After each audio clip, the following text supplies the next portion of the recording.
آپ کا دل آپ کی روح کا مرکز ہے. یہ اللہ کی قدرت کا کرشمہ اور اس کی نشانی ہے. یہ جو آپ کے جسم میں مسلسل دھڑکتا ہے، آپ کو احساس تک نہیں ہوتا کہ یہ کتنی بڑی نعمت ہے. اس دل کا ایک روحانی پہلو بھی ہے.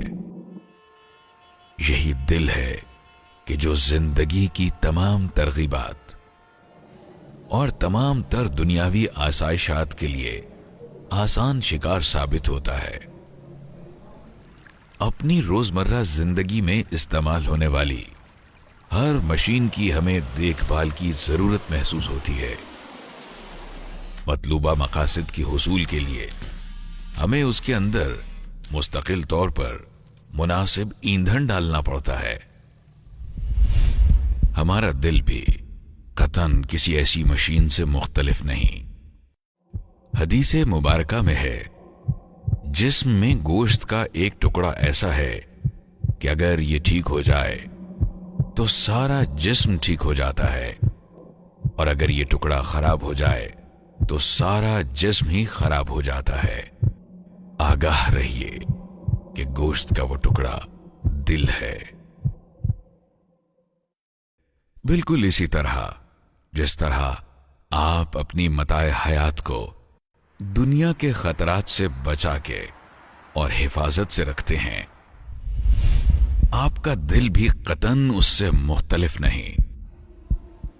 بس ضرور آپ کو اپنا دل بھی کمزور کرنے والی بیماریوں سے بچانے کی ضرورت ہے. اسی طرح آپ کے ملبوسات گندے ہو جائیں تو ہر دفعہ آپ انہیں دھونے کی ضرورت محسوس کرتے ہیں. آپ کا دل بھی اس سے مختلف نہیں.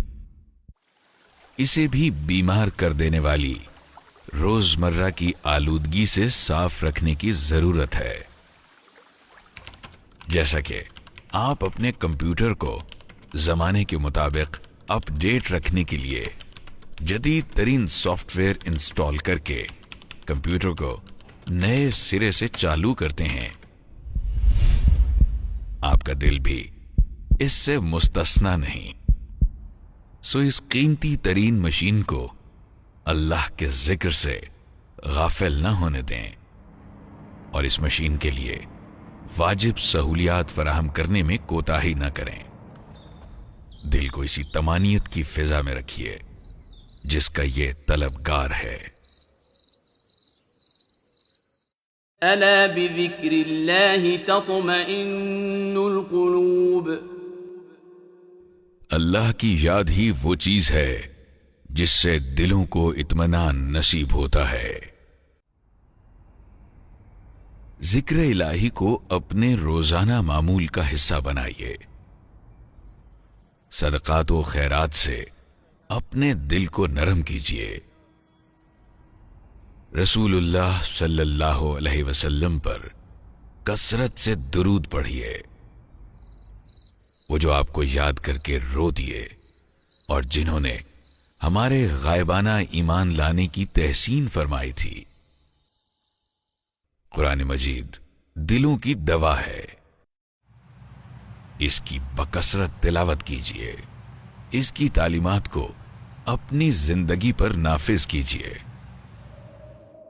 اور آگاہ رہیے موت ایک ناقابل تردید حقیقت ہے. اپنی انمٹ تقدیر پر ایمان رکھیے اور اسی راہ پر چلیے جیسا آپ کو اپنا انجام مطلوب ہے.